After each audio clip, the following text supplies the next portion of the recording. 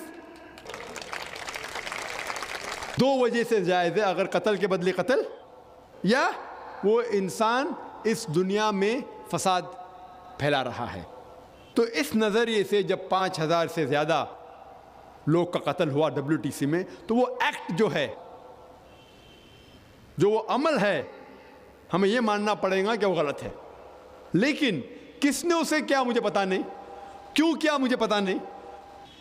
لیکن اگر آپ یہ پوچھیں گے کہ کون سب سے بڑا دہشت گرد ہے، تو میڈیا سے یہ پتا لگتا ہے کہ امریکہ جو سب سے طاقتور ملک ہے وہ افغانستان جو سب سے کمزور ملک ہے اس کو اٹیک کیا، اس کے اوپر بام گرائے. یہ ماننا پڑے گا کہ جارج بش جو امریکہ کا پریزیڈنٹ تھے، ان نے سب سے کمزور ملک کے اوپر بام گرائے اور ہزاروں لوگ کا قتل کیا. اور اس کے خود سیٹلائٹ چینل پہ CNN پہ اس کا ذکر ہے، اس نے خود اپنے منہ سے کہا کہ میں نے فوج بھیجا معصوم لوگوں کو قتل کرنے افغانستان. مان بھی لو اگر بحث کے طور پہ ایک مسلمان نے ٹوئن ٹاور کو گرایا، لیکن کیا اگر ایک آدمی ٹوئن ٹاور کو گراتا ہے، مان لو بحث کے طور پہ اس نے گرایا، تو کیا آپ ہزاروں لوگوں کا قتل کر سکتے؟ کیا کوئی بھی شریعت، کوئی بھی حکومت اجازت دیتی ہے؟ UN نے بھی اس کو پاس نہیں کیا. تو میرے نظریے میں آج کی تاریخ میں سب سے بڑا دہشت گرد ہے جارج بش.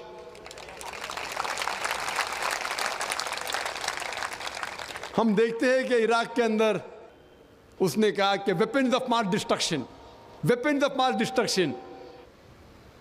میں صدام کا دوست نہیں ہوں، ہم جانتے ہیں کہ صدام اچھا مسلمان نہیں ہے، لیکن جو جارج بش نے عراق پہ حملہ کیا، بم گرائے، ہزاروں لوگ کا قتل کیا، ہمیں ماننا پڑے گا بالکل غلط ہے. اس کے ثبوت کی ضرورت ہے، خود ہی فوج بھیجی، ایروپلین بھیجے. تو اس سے ظاہر ہوتا ہے کہ ایسے ثبوت ملنے کے بعد کوئی دو رائے نہیں کہ آج کی تاریخ میں جو سب سے بڑا دہشت گرد ہے وہ جارج بش. مثال کے طور پہ ساؤتھ افریقہ کو انڈیپینڈنس ملنے کے پہلے، آزادی ملنے کے پہلے، سفید لوگ ساؤتھ افریقہ پہ حکومت کر رہے تھے، اور یہ سفید حکومت نیلسن منڈیلا کو سب سے بڑا دہشت گرد، ٹیررسٹ کہتی تھی. اور اس نیلسن منڈیلا کو یہ سفید حکومت نے 25 سال سے زیادہ رابن آئلینڈ میں قید رکھا تھا. سفید حکومت نیلسن منڈیلا کو کہتی تھی کہ وہ دہشت گرد ہے. عام ساؤتھ افریقنز کہتے تھے کہ نیلسن منڈیلا ایک اچھا انسان ہے. وہی انسان، وہی عمل، لیکن دو علیحدہ لقب. سفید حکومت کہتی تھی کہ وہ ایک دہشت گرد ہے، عام ساؤتھ افریقنز کہتے تھے کہ وہ اچھا انسان ہے. اگر آپ سفید حکومت، وائٹ اپارتھائڈ گورنمنٹ کے نظریے سے سہمت ہے کہ سفید چمڑی انسان کو اونچا کرتی ہے، تو ہمیں بے شک یہ قبول کرنا ہوگا کہ نیلسن منڈیلا ایک دہشت گرد تھا. لیکن اگر آپ عام ساؤتھ افریقنز کے نظریے سے سہمت ہے کہ چمڑی کا رنگ انسان کو اونچا یا نیچا نہیں کر پاتا، جس طریقے سے اللہ سبحانہ وتعالیٰ فرماتے ہیں سورہ حجرات میں، سورہ نمبر 49 آیت نمبر 13 میں اللہ تعالیٰ فرماتے یا ایھا الناس انا خلقناکم من ذکر و انثی وجعلناکم شعوبا وقبائل لتعارفوا. ان اکرمکم عند اللہ اتقاکم ان اللہ علیم خبیر. اے انسانوں، ہم نے تمہیں ایک جوڑے سے پیدا کیا ہے، آدمی اور عورت کے، اور آپ لوگوں کو قبیلوں میں بانٹا ہے تاکہ آپ ایک دوسروں کو پہچان سکو، نہ کہ آپ ایک دوسروں سے نفرت کریں. اور آپ لوگوں میں سے سب سے بہتر انسان وہ ہے جس کے پاس تقویٰ ہے. اللہ کے نظر میں، اسلام کے نظر میں کوئی بھی انسان اونچا یا نیچا جات پات سے نہیں ہوتا، چمڑی کے رنگ سے نہیں ہوتا، مال سے نہیں ہوتا، دولت سے نہیں ہوتا، جن سے نہیں ہوتا، لیکن ہوتا ہے صرف تقوی کے ساتھ، خدا کے خوف کے ساتھ، اچھے اعمال کے ساتھ. اگر آپ اسلامک نظریے سے سہمت ہے کہ چمڑی کا رنگ کوئی انسان کو اونچا یا نیچا نہیں کرتا، تو ہمیں یہ قبول کرنا پڑے گا کہ نیلسن منڈیلا دہشت گرد نہیں تھا، وہ اچھا انسان تھا. اور ساؤتھ افریقہ کو آزادی ملنے کے بعد چند سال بعد وہی شخص نیلسن منڈیلا کو نوبل پرائز ملتا ہے. نوبل پرائز ساری دنیا میں امن کا سب سے بڑا ایوارڈ، اسے کہتے ہیں نوبل پرائز فار پیس. وہی شخص جس کو 25 سال قید کیا گیا تھا اور 25 سال تک کہا گیا تھا کہ وہ دہشت گرد ہے، چند سال بعد اسے ایوارڈ ملتا ہے نوبل پرائز فار پیس. ساری دنیا کا سب سے اونچا ایوارڈ امن کے میدان میں وہی شخص کو ملتا ہے. تو ہم دیکھتے ہیں کہ وہی شخص، وہی عمل، لیکن دو علیحدہ لقب. اسی لیے لقب دینے کے پہلے ہمیں یہ جاننا ضروری ہے کہ کس وجہ سے وہ انسان جدوجہد کر رہا ہے. آج سب سے زیادہ غلط فہمی جو اسلام کے متعلق ہے وہ ہے لفظ جہاد. لفظ جہاد کے متعلق سب سے زیادہ غلط فہمیاں ہیں. یہ غلط فہمیاں صرف غیر مسلم کے درمیان نہیں ہیں، لیکن مسلمانوں کے بیچ بھی ہے. غیر مسلم اور کئی مسلمان یہ سمجھتے ہیں کہ کوئی بھی جنگ اگر کوئی بھی مسلمان لڑ رہا ہے، چاہے وہ ذاتی فائدے کے لیے ہو، چاہے اپنے نام کے لیے ہو، چاہے مال کے لیے ہو، چاہے طاقت کے لیے ہو، اگر کوئی بھی جنگ کوئی بھی مسلمان لڑ رہا ہے اسے کہتے ہیں جہاد. یہ بہت بڑی غلط فہمی ہے. کوئی بھی مسلمان کوئی بھی جنگ لڑ رہا ہے، چاہے وہ ذاتی فائدے کے لیے ہو، چاہے مال کے لیے ہو، نام کے لیے ہو یا طاقت کے لیے ہو، اسے جہاد نہیں کہتے. جہاد آتا ہے عربی لفظ جہادہ سے، جس کے معنی ہے to strive, to struggle. Urdu میں ہم کہیں گے جد و جہد. جہاد کی معنی ہے جد و جہد. اور اسلام کے پس منظر میں اگر کوئی شخص اپنے نفس کے ساتھ جد و جہد کر رہا ہے صحیح راستے پہ آنے کے لیے، اسے کہتے ہیں جہاد. اگر کوئی انسان جد و جہد کر رہا ہے معاشرے کو سدھارنے کے لیے، اسے کہتے ہیں جہاد. اگر کوئی شخص جنگ کے میدان میں اپنے آپ کو بچانے کے لیے جد و جہد کر رہا ہے، اسے کہتے ہیں جہاد. اگر کوئی شخص ظلم کے خلاف لڑتا ہے، جد و جہد کرتا ہے، اسے کہتے ہیں جہاد. جہاد کی معنی ہے جد و جہد، صرف جد و جہد. مثال کے طور پہ اگر کوئی طالب علم، اگر کوئی اسٹوڈنٹ اپنے امتحان کو پاس کرنے کے لیے جد و جہد کر رہا ہے، اسے عربی میں کہیں گے کہ وہ جہاد کر رہا ہے. جہاد کے معنی ہے جد و جہد. اور لوگوں کو غلط فہمی ہے، غیر مسلمان کو بھی اور مسلمانوں میں بھی، کئی مسلمانوں کو، کہ جہاد صرف مسلمان ہی کر سکتے ہیں. اللہ سبحانہ و تعالی قرآن مجید میں کئی جگہ ذکر کرتے ہیں کہ غیر مسلمانوں نے بھی جہاد کیا. اللہ تعالیٰ فرماتے ہیں سورہ لقمان میں